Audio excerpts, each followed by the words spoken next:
Listo. Pues bueno, creo que estamos ya completas. Aquí está también Laura Mariela Ruiz, que fue una compañera que nos apoyó muchísimo en la sistematización, digamos, para obtener como todos los datos duros. Y fue muy maravilloso también contar con su apoyo. Entonces, no sé, Caro, que quieres dar como una introducción y después vamos al documento como tal. Sí, yo quería antes de pasar pues ya como a hacer como la presentación y hacer como la introducción, pasar a hacerles una pequeña presentación como de lo que es como hacer un contexto de lo que es la Escuela Emancipadas, para que tengamos ahí como un poquito más eh, sí, como desde dónde estamos haciendo este ejercicio también. Algo muy breve. Perecen acá.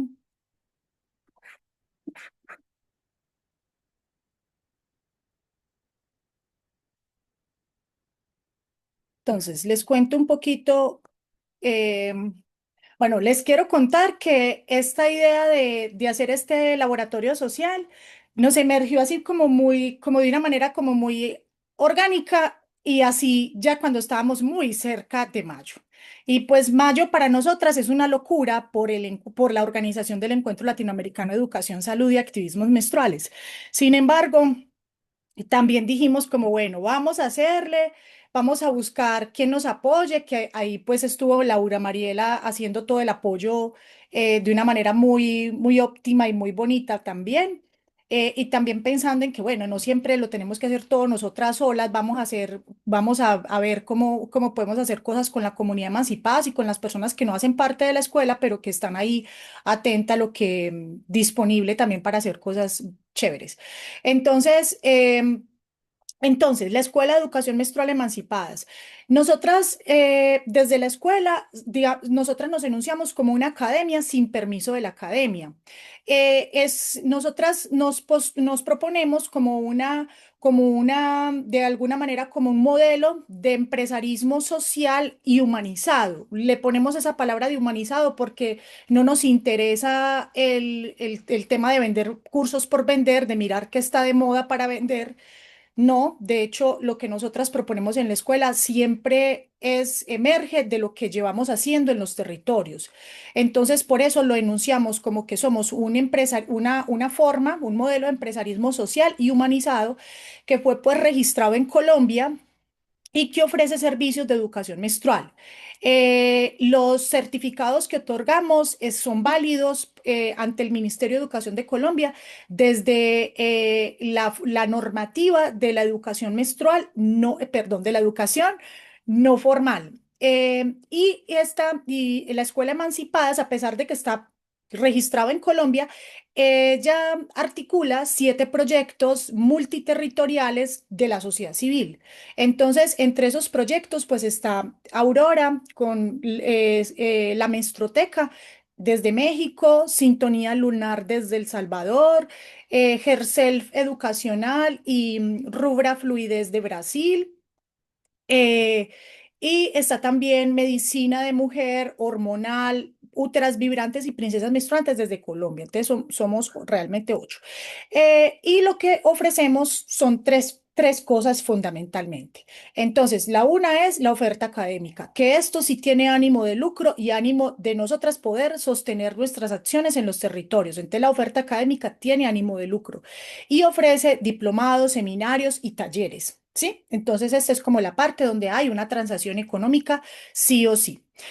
También tenemos otros espacios donde nosotras hacemos, que son espacios de formación y debate, como los encuentros académicos, el Encuentro Latinoamericano de Educación, Salud y Activismos Menstruales, ahorita el Encuentro Ibérico que va a tener su primera versión en Portugal. Estos eventos, a pesar de que se cobra, lo que se cobra es para el autosostenimiento, no tienen ánimo de lucro, sino de autosostenimiento. Y las cátedras de epistemologías menstruales, este laboratorio social, también son espacios de formación y debate y de indagación y de hacer investigaciones colectivas y que no tienen ánimo de lucro. Y que son pues abiertos, generalmente abiertos a que cualquier persona puede participar, se puede inscribir. Y tenemos otra línea que es el proyecto editorial. En ese proyecto editorial, por ahora, tiene dos publicaciones, que es la revista Menstrua y que tiene también el marco conceptual para la educación menstrual en América Latina. Estos dos proyectos, si bien son gratuitos, no tienen ánimo de lucro, no descartamos que en algún momento pueda haber algún proyecto editorial que sí tenga ánimo de lucro.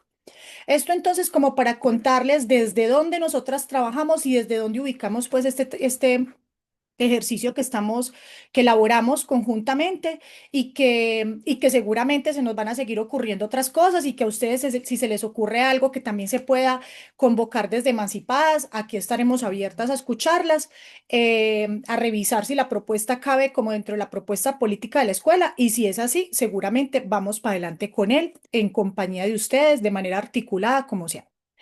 Y bueno, solamente aquí mostrar pues como una fotico de algunas de las que hacemos parte de la escuela. Aquí hace falta sobre todo el equipo de Brasil. No, nada más está Camila, pero falta el equipo de Brasil porque pues cuando tomamos esta fotico pues no estaban. Entonces, esto solo para mencionarles como para contextualizar desde dónde se lleva a cabo este ejercicio. Y entonces, para nosotras, o sea, el ejercicio de hacer, el deseo de hacer este laboratorio social se nos, pues, emerge desde varios lugares. Una es que ya nosotras le decíamos, le habíamos mencionado lo habíamos conversado mucho entre Aurora y yo, porque nosotras lideramos un seminario de laboratorios sociales para la educación menstrual. Y en ese laboratorio, nosotras les decimos mucho a las estudiantes del seminario de laboratorios sociales que hay muchas posibilidades de hacer y de investigar y que las únicas formas de investigar no son las que propone la academia. Las de la academia están todo bien, son buenas, o sea, son muy buenas, pero es que también pueden ser muy buenas otras maneras de hacerlo. Y en ese sentido, entonces las educadoras menstruales a veces piensan que si no es un doctorado o que si no es una investigación de esas supremamente rigurosas de la academia, entonces no, o mejor dicho, que la rigurosidad está es dentro de la academia y eso no es verdad. También vemos cosas muy poco rigurosas en la academia y vemos cosas muy rigurosas fuera de la academia. Entonces, nuestra intencionalidad siempre es decir, vengan, hay un montón de cosas que podemos hacer y haga de su práctica de educación menstrual o de su activismo o de su práctica de salud menstrual, que desde la escuela vemos cada uno de estos caminos como diferentes, complementarios pero diferentes, desde su práctica enfocada en el tema de la menstruación, haga de ella un producto vivo, una práctica que sea viva constantemente, que emerja, que todo el tiempo pueda generar, que usted todo el tiempo esté indagando, descubriendo y elaborando, o sea, proponiendo cosas nuevas, porque mejor dicho, haga de su práctica una práctica generadora de saber, es eso. Entonces, y nosotras hacíamos como que conversábamos mucho, porque yo le decía a Aurora que, y se los he contado también en el seminario, que nosotras en Princesas Menstruantes pegamos unos stickers eh, en las puertas de los baños públicos, pero es un sticker con la anatomía de la vulva. Y dice, no es vagina, es vulva y una vulva y las partes de la vulva. Solamente nosotros le llamamos como em, se me escapó la palabra, pero es como una acción de educación, le decimos vandalismo educativo, así es que le llamamos, vandalismo educativo. Yo no sé si Tai conoce la palabra vandalismo, es igual en Brasil, vandalizar, dañar, sí. Sí, es igual, es igual. Entonces hablamos de vandalismo educativo. Entonces estos stickers los pegamos en las puertas de los baños por donde vamos entrando, pegamos y ya. Y nos fue muy impresionante ver cómo en lugares, en cafés que son súper culturales de la ciudad de Medellín, donde va la gente intelectual a tomar café, en ese y otros baños de lugares parecidos, entonces uno entra al baño y hay muchos stickers pegados en el baño, pero solo el de nosotras estaba dañado en la mitad. Y volvíamos y lo pegábamos y nuevamente lo dañaban, como quien dice, ¿por qué tienen que poner esa vulva ahí? Entonces, eso nos causó mucha curiosidad y lo que empezamos fue a hacer reporte, o sea, a ir a mirar dónde estaban los otros stickers, qué había pasado con ellos. Eso ya es un producto, o sea, ya ahí está emergiendo investigación. Entonces, con cosas tan sencillas como ello, nosotras podemos hacer un montón de cosas, ¿cierto? Podemos empezar a generar datos, conclusiones, reflexiones, proponer. Y de eso es que o sea, como que eso es lo que nos convoca y lo que nos llama mucho, que nos convoca mucho en la Escuela Emancipadas y es todo el tiempo estar buscando nuevas reflexiones, o sea, mantener esto de una manera viva. Entonces, ese fue como nuestra intencionalidad. Queríamos mucho ver qué pensaba la gente de la mancha visible. De esa encontramos que dentro de la tecnología del tabú menstrual hay unos mandatos que son generalizados, que nos hemos encontrado en Colombia, en Brasil, en México, en Venezuela y en la Conchinchina, y uno de ellos es no, o sea, la menstruación debe estar oculta, o sea, no la muestre, no, hay un mandato con el ocultamiento, o sea, oculte la sangre menstrual. Y eso se camufla o se justifica en la decencia y en las buenas prácticas, pero es que no es porque dejaron la toalla, porque la sangre sea tabú, es porque es que nadie quiere entrar a un baño y encontrar el baño sucio. Es como que se camufla en ese asunto de la limpieza, de la higiene, de las buenas prácticas y de la decencia. Entonces, eso era lo que queríamos ver. O sea, ante esa mancha visible, ¿qué pensaba la gente y o sea, cómo la gente percibía ese mandato de la decencia o cómo estaba, también se había transformado en algo, o sea, cómo estaba, cómo era el estado de ese mandato de la decencia? Es un poco eso. No sé si me hace falta algo, Aurora. Yo creo que, bueno, hasta ahí. No, hasta ahí. Bien.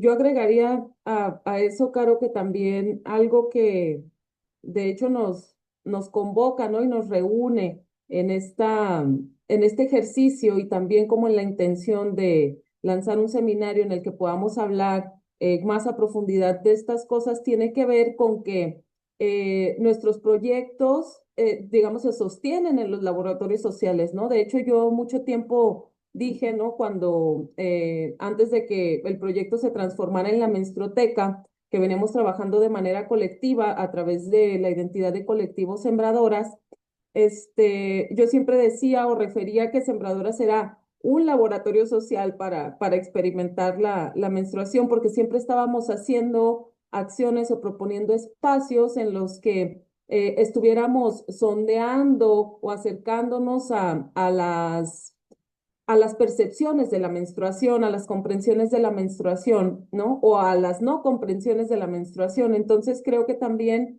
eso es, al igual que con princesas menstruantes, ¿no? O sea, es un punto como de confluencia en el que decimos, bueno, vamos haciendo esto juntas, ¿no? Porque sabemos que dentro de la educación menstrual, al ser también, de la educación menstrual emancipadora, al ser una disciplina que viene emergiendo, pues necesitamos hacer mucha sistematización, ¿no? Entonces, es el documento que les vamos a presentar es una sistematización. Yo quiero acotar que no es una sistematización completa, porque como yo le comentaba a Caro en estos días, y creo que también a Laura, eh, con estos datos que recogimos, ¿no? Y que recogimos también a través de su participación,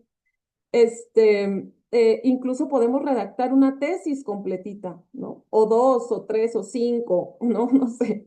Entonces, y yo lo anuncio así porque yo siempre he estado trabajando la educación menstrual con un piecito en la academia y con un piecito fuera de la academia, ¿no? Entonces, buscando cómo también hacemos estos diálogos y abrimos como estas grietas dentro de la ciencia, ¿no? Para poder darle como digamos este estatus también, que muchas veces no necesitamos validarnos tampoco dentro de la academia, pero sí darle este estatus de disciplina al trabajo que venimos haciendo, ¿no? Porque en realidad es un trabajo riguroso, es un trabajo que también se ha venido profesionalizando con los años y que pues bien vale la pena también legitimarlo desde ahí, además de toda la legitimidad que tiene, ¿no? A través como de todos los canales en los que venimos compartiendo.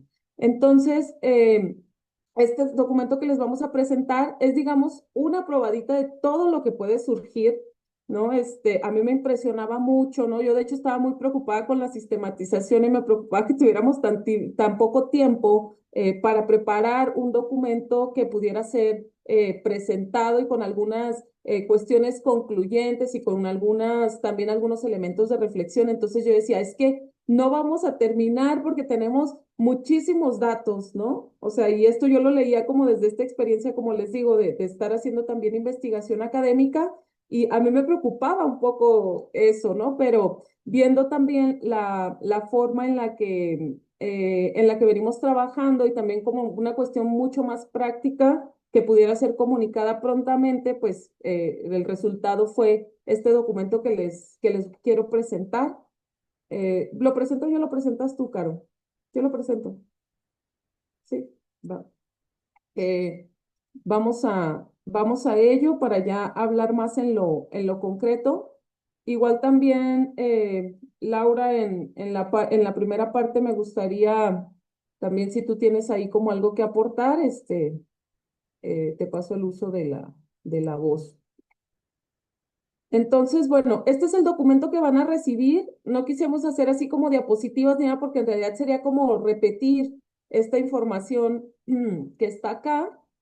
Eh, Ay, denme un segundito solo para acomodar aquí la imagen, porque si quiero estarlas viendo también por si tienen algún comentario, ¿no? Ahí van levantando la manito y y vamos conversando. Entonces, este es el documento que les preparamos y el documento que vamos a compartirles. Entonces, en esta primera parte está esto que fue como la convocatoria del ejercicio, que de lo que también ya les hablaba Caro, ¿no? Que cómo surge como esta intención de hacer un laboratorio social con otros alcances, digamos, global, ¿no? Y bueno, pues el mes en el que lo hicimos, en total, a través como de la participación de todas las personas que estuvieron pegando los stickers, tuvimos un total de 81 piezas gráficas instaladas, ¿no? Con el QR para la interacción, ¿no? Que es ahí también una forma en la que se recogió la información, además de los informes que ustedes enviaron, ¿no? Entonces, em, sobre lo que encontramos, vamos a ir hablando primero, como les decía, como de los datos duros, que fue, digamos, esta primera capa de análisis en la que nos apoyó nuestra compañera Laura Mariela Ruiz, que está aquí también en la llamada. Y bueno, a partir de las observaciones de toda la sistematización de la información, que bueno, a lo mejor a veces pensamos en sistematizar y pensamos en algo súper complejo, en procesos como muy engorrosos, ¿no? Muy rigurosos también. Sin embargo, el sistematizar comienza en ordenar, ¿no? En empezar a desarrollar una lógica que nos permita de manera ordenada tener una visualización de los datos, porque en realidad bueno, en realidad ahí todavía no son datos. Todas estas cuestiones, digamos, que ustedes hicieron, toda esta información que enviaron a través de los reportes y la información que se recibió a través del formulario, digamos, es eso, información que se recoge, ¿no? Entonces, para que esa información se pueda convertir en un dato, tenemos que implantar esta lógica, ¿no? O crear una lógica para entender esa información y en ese momento es que se convierte en un dato. Entonces, en esta primera capa en la que pasamos, ¿no? De que la información se empezara a convertir en un dato, fue en donde nos apoyó mucho Laura Mariela y entonces tuvimos, digamos, estos datos, lo que llamamos, lo que nos encanta decir, que son los datos duros, ¿no? Que son principalmente, parten como de un análisis cualitativo, es decir, conteos, promedios, ¿no? En los que tenemos, digamos, números que nos permiten dar cuenta, ¿no? De todo el universo o de toda la muestra de información que tuvimos. Entonces, bueno, tal como ya se había compartido en una pieza a través de las redes sociales de Emancipadas, principalmente en el Instagram, yo fue por ahí que la encontré, tuvimos que de esas 81 pegas, de estas 81 piezas que fueron instaladas, hasta el 20 de mayo, que fue el último reporte, solo se encontraron 38 piezas, ¿no? Esto quiere decir, o sea, que la mayoría de los stickers que fueron pegados, tal como también nos comparte aquí Mariana Yeli, fueron quitados, ¿no? Muy pocos sobrevivieron, muy pocos resistieron, además de que también hay que hacer una acotación que en muchos se veía una clara intención de daño y esto lo corroborábamos con las fotografías que ustedes amablemente pusieron ahí en los reportes. Sin embargo, en otros, perdón, sí, o sea, una clara intención de daño, un borrado así total, ¿no? Muchos de los stickers también los quitaron y los pusieron en el suelo, algunos resistieron en el suelo también. Algunos de estos también se hace la observación de que se cayeron, ¿no? O fueron desinstalados a partir también como de todo la cuestión ambiental, por ejemplo, de la lluvia, o muchas veces también, digo, en algunos casos nos señalaban también que los stickers no habían sido bien pegados debido a la textura de la pared en donde se instalaron o del lugar en donde estaban y que, bueno, quedaba como un poco frágil, ¿no? La instalación y por eso se cayeron, pero esos casos fueron los mínimos, ¿no? En muchos hubo un reporte de cómo había incluso este comentario de también la compañera Yael que está aquí, ¿no? Que dice que sobre una de las piezas se pegó un anuncio más grande acerca de un mensaje religioso, ¿no? O sobre Jesús. Entonces, estas son claras intenciones como de daño, de borramiento, de invisibilización de esa imagen con la sangre, ¿no? Con la sangre menstrual y que responde también a esta idea que Caro nos viene compartiendo acerca como de el mandato, ¿no? De ocultar, el mandato de ocultamiento de la sangre menstrual. Entonces, bueno, a partir como de este promedio, ¿no? Que se hace, perdón, de este porcentaje, de este cálculo que se hace, de cuántos stickers sobrevivieron, también nos fuimos a hacer números acerca de en qué lugares hubo participación y en qué lugares, en qué países hubo como esta interacción a través del QR, que fue de la manera en la que estuvimos recibiendo los hashtags o lo que llamamos las percepciones, ¿no? Que de alguna manera invitar a hacer un hashtag tenía la intención o tiene la intención de hacer de mandar un mensaje muy breve, ¿no? De mandar un mensaje muy breve y que eso respondía mucho al objetivo de esto, que era como observar cuál era la percepción, no a través de una gran narrativa, sino como de una palabra o un mensaje muy cortito que nos permitiera hacer también como esta sistematización rápida y una lectura también,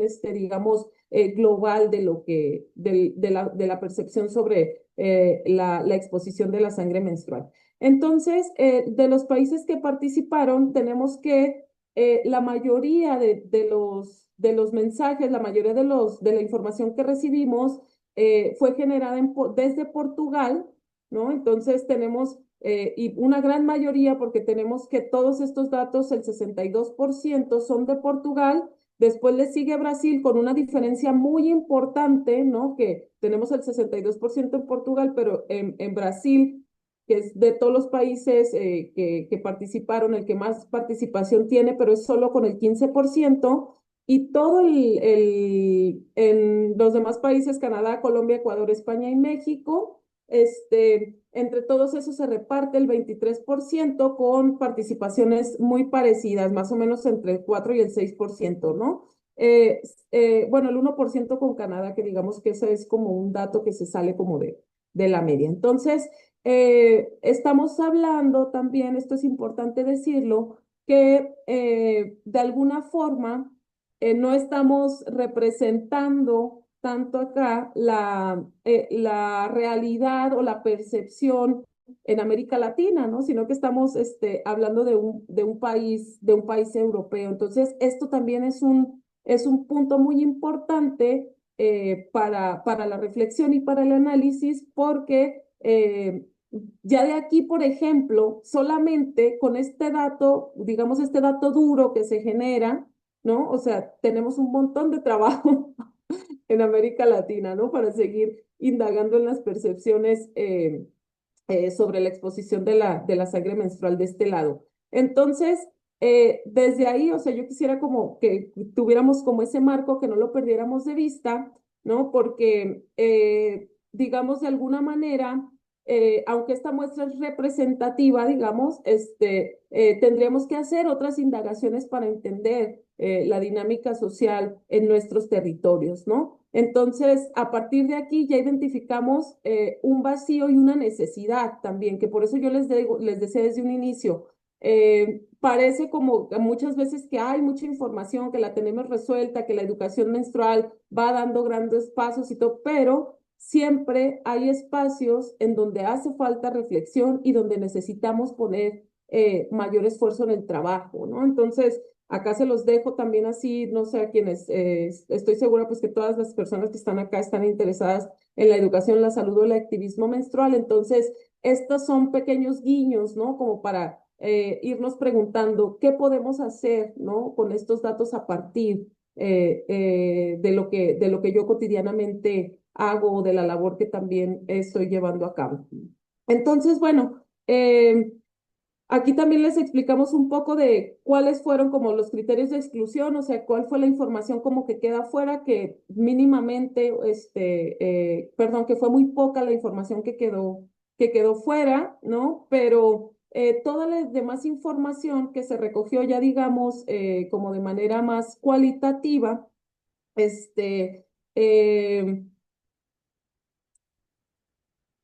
tiene como, digamos, tiene como características que nos llevan hacia otras reflexiones más allá de los números, ¿no? Entonces, bueno, el, acá pues les apuntamos eso, se descartaron 7 respuestas y entonces el análisis cualitativo que fue subsecuente pues a esta creación como de estos datos duros, se elaboró a partir de la recolección de 80 hashtags, ¿no? En total fueron 87 hashtags, eh, y por el descarte que se hicieron, solo se trabajaron con 80 que fueron, digamos, agrupados o estudiados a partir de categorías ya definidas. Entonces, en ese sentido, lo que nosotros hicimos, ay, dame un segundito, ya me perdí el documento. Ah, vamos acá a la página 3. Este, Sí, entonces, en este sentido, ya poniéndolo también como en un lenguaje, ¿no? Como más académico, el análisis cualitativo que hicimos fue un análisis ya inductivo, es decir, un análisis que se hace a partir de categorías ya definidas, ¿no? Entonces, estas categorías que utilizamos para trabajar la información son categorías que yo ya había trabajado, que yo he propuesto en la última tesis que escribí. Yo hago como esta propuesta acerca de cómo podemos categorizar o definir los discursos sobre la menstruación, ¿no? Y que si bien esto tampoco es como algo que surge de la nada, porque digamos que previo a que yo hiciera como esta escritura, ya había tenido como mucho trabajo en campo, ¿no? Yo había trabajado, como les digo, fuera de la academia también con muchas propuestas sobre la menstruación y también ya tenía una vinculación con este lenguaje o con este discurso que también se viene promoviendo desde Princesas Menstruantes y de la Escuela Menstrual Emancipadas, que tiene que ver con las narrativas opresivas y las narrativas emancipadoras, ¿no? Sobre el ciclo menstrual. Entonces es a partir como de estas, digamos, dos grandes categorías que fuimos organizando la información. Entonces tenemos que el 52%, o sea, un poco más de la mitad de los hashtags que se recabaron se ubican en la categoría que yo llamo, y que ahorita la voy a describir con mucha mayor consistencia, pero es una primera categoría que yo llamo el discurso deshumanizante sobre la menstruación, ¿no? Es decir, un discurso que de alguna manera está compuesto por narrativas que de alguna manera impactan en la dignidad humana e impactan también en el ejercicio de los derechos humanos de las personas que menstruamos, ¿no? Entonces, la mayoría de los hashtags estuvieron concentrados aquí, en esta primera categoría. Y luego tuvimos un porcentaje que es cercano, ¿no? Con el 47.5%, que a lo mejor aquí lo están viendo. Déjenme le doy un poquito zoom a esto. Como les digo, de todas maneras, ustedes van a tener este documento. Entonces, tenemos aquí este porcentaje, ¿no? Del 47.5% que corresponde a la categoría, ¿no? De el discurso, que esta categoría que yo defino también como el discurso,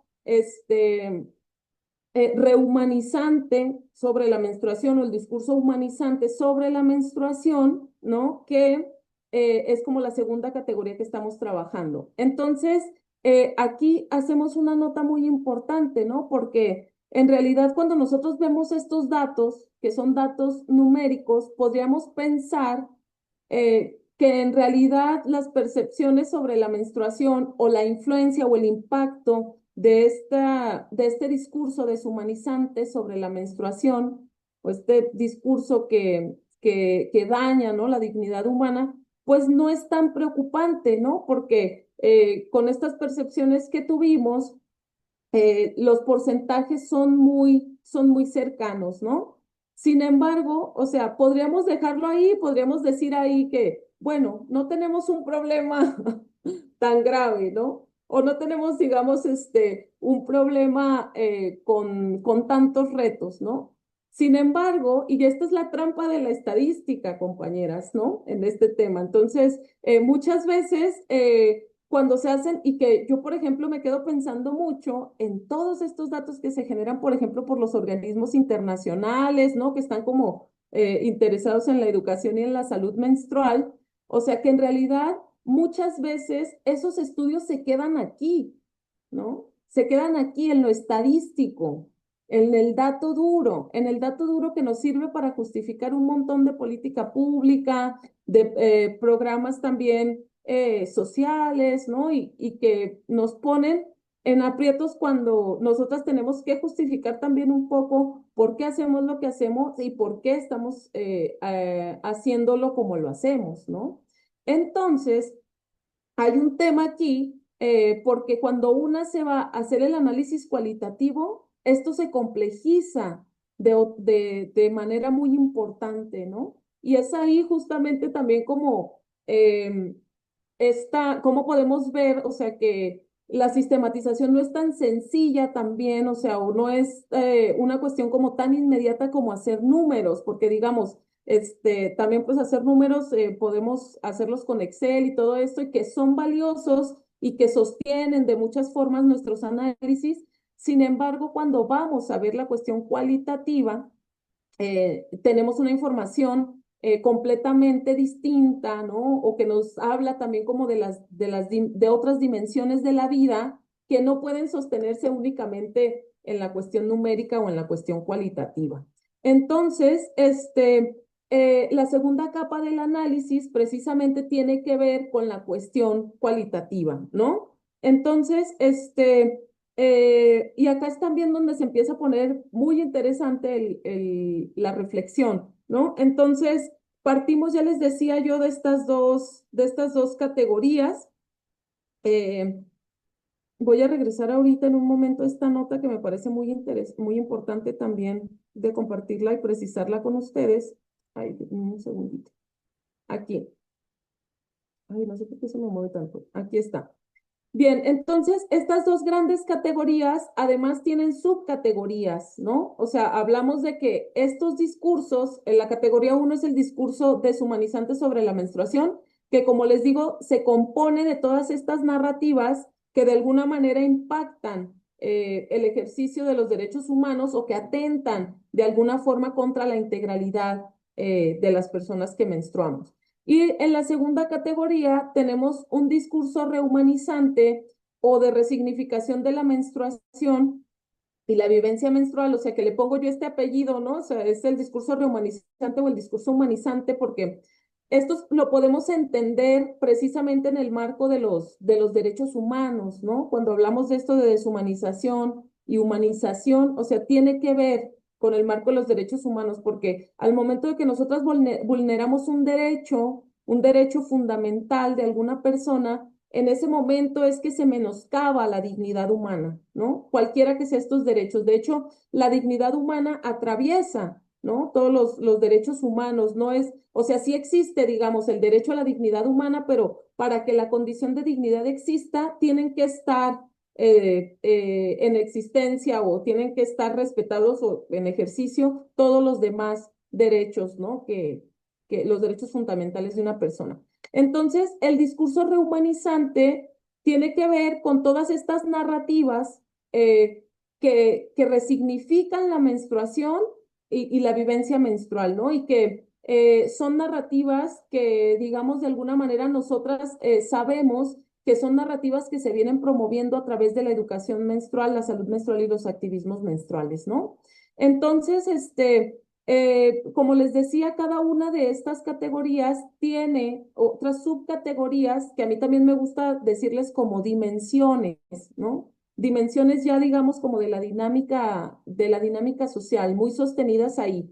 Y que la dinámica social que yo me he enfocado en analizar o que en ese trabajo me enfoqué en analizar y que esto lo vuelvo a hacer acá en este ejercicio, tiene que ver con entender, ¿no? El impacto y la profundidad del discurso. Entonces, por eso voy a regresar también acá, porque me parece muy importante que veamos aquí esta nota que está acá, a la cual les voy a pedir que le pongan mucha atención también cuando estén leyendo el documento. Ay, ya no fui. ¿Dónde está? Ay, es que se cambia esto de manera muy inmediata. Acá. Esta, esta nota que tenemos acá, que el discurso, o sea, cuando nosotros hablamos de discurso, no estamos hablando, no estamos diciendo así como estas cuestiones de que, ay, bueno, a las palabras se las lleva el viento, las palabras a veces no tienen mucho impacto. No es así. El discurso crea realidad, ¿no? El discurso en realidad es una de las prácticas sociales más estudiadas por las ciencias sociales, ¿no? Porque genera realidad. O sea, ya decimos muchas veces desde los movimientos feministas, nombrar es hacer existir, ¿no? O desde el lenguaje inclusivo y todas estas luchas por visibilizar a las personas y por visibilizar cuestiones, el discurso no es una cuestión meramente subjetiva, ¿no? Sino que es una práctica cotidiana, a través de la cual creamos realidad, ¿no? Entonces, es por eso que son tan importantes como entender estas dimensiones del discurso que van creando una dinámica social y que van creando una realidad que compartimos, ¿no? Entonces, es a partir como de estas categorías y de estas subcategorías que empezamos a ordenar todos los hashtags. Y aquí algo muy importante que ocurre es que, digamos, en un primer paso, estos 80 hashtags se distribuyeron entre estas categorías. Sin embargo, en una segunda vuelta y en una tercera vuelta, porque digamos esta segunda vuelta la hizo Laura Mariela y en la tercera vuelta que yo hago, vuelvo a verificar cómo distintos perdón, un mismo hashtag puede caber en diferentes categorías, ¿no? De acuerdo a cómo se define esta categoría. Entonces, es a partir como de ese ordenamiento que volvemos a hacer otro conteo y nos damos cuenta que hay dimensiones del discurso en donde hay una mayor concentración de información o una mayor concentración de hashtags. Entonces, en estos hashtags perdón, en estas dimensiones que en realidad, o sea, son como 7 dimensiones, aquí las tenemos, ¿no? Las subcategorías. Ustedes las van a ver allí. Misoginia, ignominia, eufemismos, padecimiento, falacias, idealización, reduccionismos, moralismo, fundamentalismo y una que nos parece muy peligrosa, el higienismo, que está muy enlazada a una narrativa capitalista. Entonces, cada una de estas subcategorías está definida. Ya, como les decía previamente, yo dediqué mucho tiempo a hacer como la definición de estas categorías, pero entonces las que le presentamos en este documento son solamente dos dimensiones en las que encontramos la mayor concentración de hashtags, ¿no? Entonces, miren, o sea, ya les decíamos, ¿no? Estadísticamente tenemos que quizá no son muy diferentes estos porcentajes, ¿no? O sea, tenemos narrativas que son muy positivas y otras narrativas que son muy negativas, pero no podemos quedarnos en este binarismo, ¿no? O en decir es blanco y negro, sino más bien cómo cómo estos hashtags crean una realidad, ¿no? Entonces, todos estos mensajes se agrupan principalmente en una dimensión que nos habla de que estas narrativas lo que vienen sosteniendo es la misoginia y la ignominia, ¿no? La ignominia es, digamos, lo contrario a la dignidad, ¿no? Entonces, en estos hashtags, o sea, aquí van a tener ustedes la definición para que puedan leerla y consultarla. Sin embargo, acá lo importante es que en esta dimensión encontramos discursos realmente preocupantes, ¿no? Porque los primeros, ¿sí son estos? Sí, aquí están. Este, eh, los primeros tienen que ver además con el discurso higienicista, ¿no? Entonces, creo que aquí están faltando algunos. Déjenme regreso un poco. Ah, sí, son estos, perdón. Acá.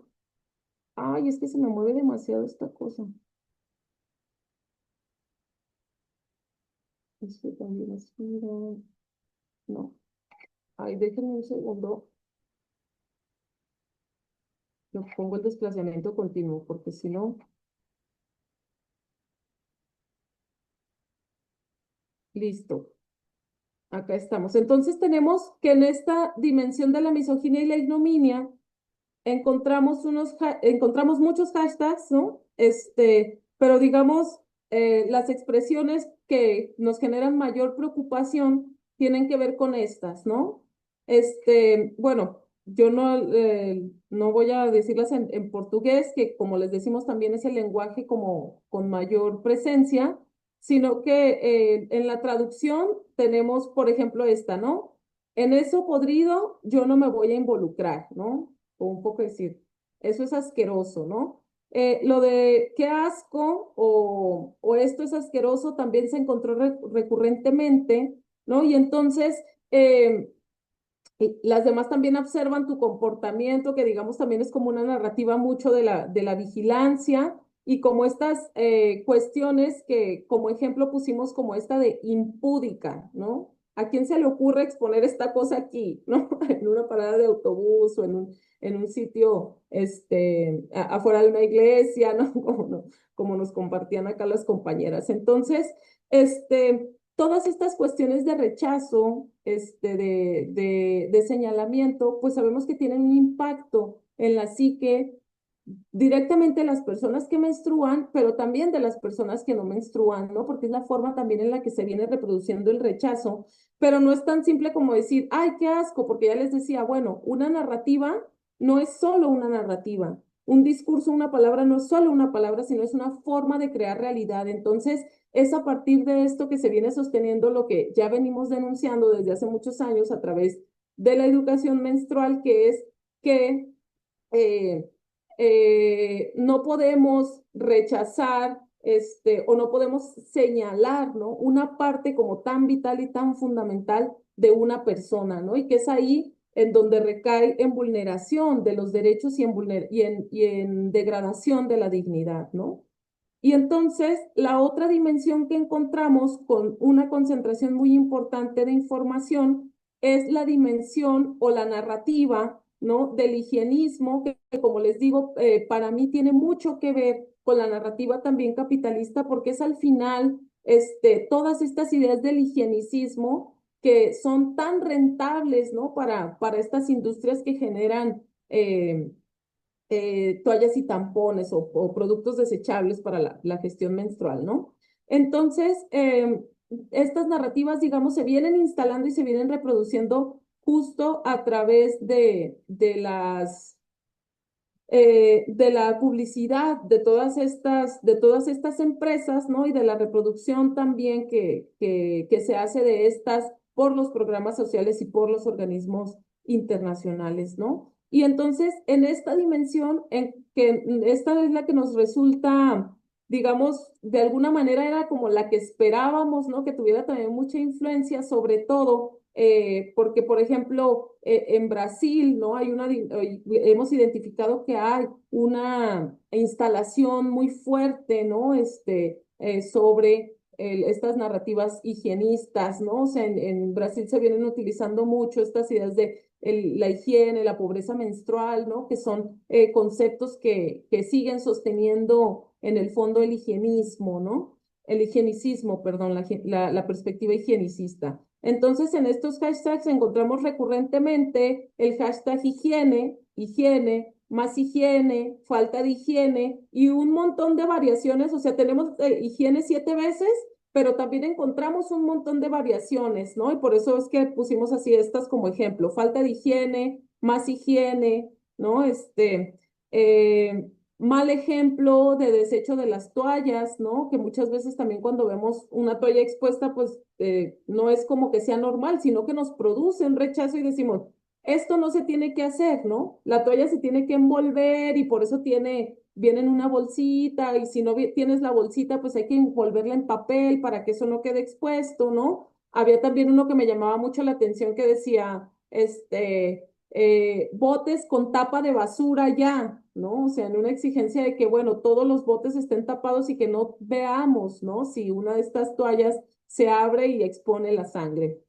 Entonces, cierra tu compresa, que también es, digamos, un mandato, ¿no? Cierra tu compresa, y pues bueno, esta también del miedo a la mancha, ¿no? Que mierda, tengo que cambiarme los pantalones, ¿no? Entendiendo que también es a partir como de estas narrativas en las que Cotex te mantiene segura, Saba no le da lugar a las manchas, entonces, tengo que cambiarme de pantalones porque esto es una desgracia, es un accidente, ¿no? Como muchas de las niñas y adolescentes con las que yo he trabajado expresan, ¿no? O sea, el mancharte es un accidente, el mancharte es algo que nadie quiere que le pase nunca, ¿no? Y es algo que hay que evitar. Entonces, bueno, a partir también como de este análisis tenemos nuevas categorías, ¿no? Y una de estas es la categoría que hemos nombrado responsabilidad ecológica, a la cual hay que hacer más estudios para entender, aquí otra vez otro guiño para quienes trabajen como desde estos lugares, nos haría falta profundizar un poco porque hay como dos lecturas acerca de esta concentración de información que tuvimos porque, por ejemplo, en esta categoría la hicimos porque encontramos narrativas que nos decían así como de, cuida el planeta, descarte consciente, productos reutilizables. Ok, sí, o sea, pero entonces tenemos esta lectura de que puede haber sí una mayor conciencia sobre otros productos que son menos nocivos para el cuerpo y para el ambiente, pero también parece que hay un traslado, ¿no? De la responsabilidad ecológica a las personas que utilizamos estos productos cuando la responsabilidad tendría que estar en las empresas que los fabrican, ¿no?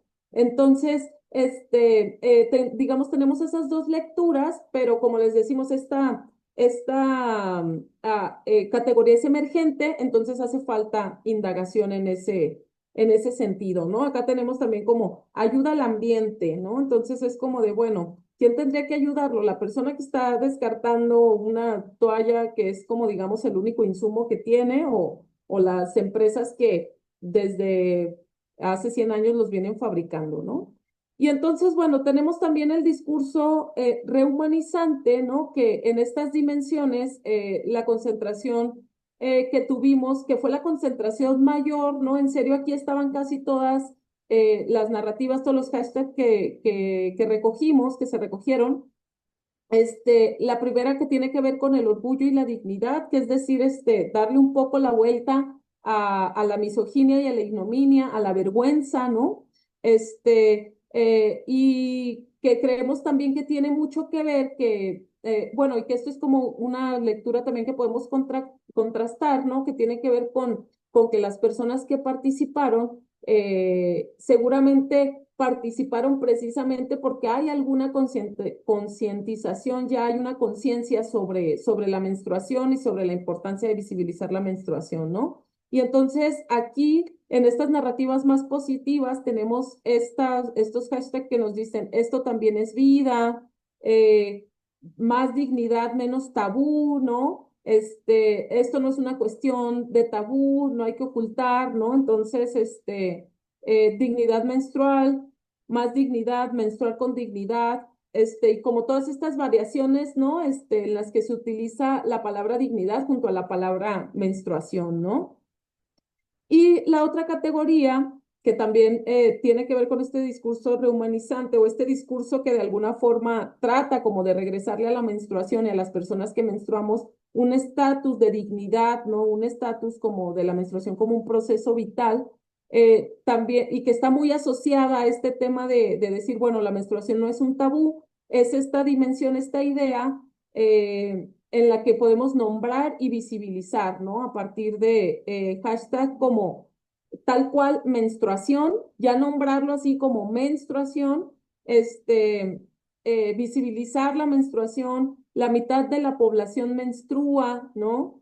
Los periodos son rojos, no son azules, ¿no? Que eso también es como una alusión a la publicidad que siempre nos han vendido las empresas transnacionales, menstruación sin tabú, hablemos de menstruación, ¿no? O sea, que estas nos parecen invitaciones muy importantes, ¿no? Para seguir visibilizando y nombrando la menstruación, que como ya les decía, nombrar no es solamente un capricho o un ejercicio simple, ¿no? Sino que nombrar nos ayuda a colocar la menstruación en nuestra realidad. Nombrar la menstruación la hace existir, ¿no? Y con eso hace existir también todas las necesidades que hay en torno a ella y todas las asignaturas que nos quedan pendientes en torno a la dignificación y a la politización de la menstruación. Entonces, bueno, acá encontramos dos categorías emergentes, una que tiene que ver con las solidaridades menstruales, ¿no? En las que también encontramos narrativas que decían, ayudar a las mujeres, ayuda a las mujeres, perdón, ayuda a las personas, ¿no? Más por ellas, o sea, que tienen que ver con una forma como de decir, bueno, hay una necesidad que se tiene que atender, ¿no? Y a lo mejor ayudándonos puede ser que llevemos la experiencia menstrual o la menstruación de manera más segura y más digna también en alguna forma, ¿no? Y esta categoría la retomamos a partir de la definición que hace Caro acerca de las solidaridades menstruales, ¿no? Como estas expresiones que tienen que ver con hacer la experiencia menstrual más tranquila, ¿no? Y como ya les decía, más digna y más segura. Esta también es una definición que está en el marco conceptual y que también se encuentra en la revista Menstrua en su segunda edición. Y encontramos otra categoría que esta es propuesta por Laura, sobre libre pensamiento, ¿no? Y que tiene que ver con estas narrativas, estos hashtags que encontramos, que no son, digamos, ni tienen que ver con el discurso deshumanizante, ni con el discurso rehumanizante, sino más bien que son cuestiones que expresan, que exponen una expresión, ¿no? Que quizá tiene que ver con la sangre, pero que también de alguna manera nos pueden hablar de que, pues bueno, no estamos diciendo ni que la menstruación es asquerosa, ni que es mala, ni nada, pero tampoco estamos como proponiendo alguna cuestión que tenga que ver más con el resignificar la menstruación, ¿no? Sino aquí, por ejemplo, una necesidad, tiempo sensible, cuidados, y esta que era la que nos daba como esta clave que es, ¿qué está pasando? ¿No? ¿Qué está pasando? Y no como tampoco asumiéndola como un rechazo, sino más bien de, bueno, ¿qué está pasando con esta sangre? ¿Qué está pasando con que nosotros ahora expongamos una toalla con sangre, ¿no? Y que a lo mejor también muchas personas se preguntan, bueno, ¿y qué es eso? ¿No? Que eso tiene que ver también con una experiencia personal, que Laura nos comentaba, ¿no? Acerca de que, bueno, por ejemplo, una persona mayor que pues, su suegro, ¿no? O sea, que sabe que ella se dedica como a la menstruación y todo esto, o sea, y que se queda pensando como, bueno, ¿y qué pasa con esto? ¿No? ¿Qué está pasando? Y que como digamos no es como un juicio ni una narrativa negativa como tal.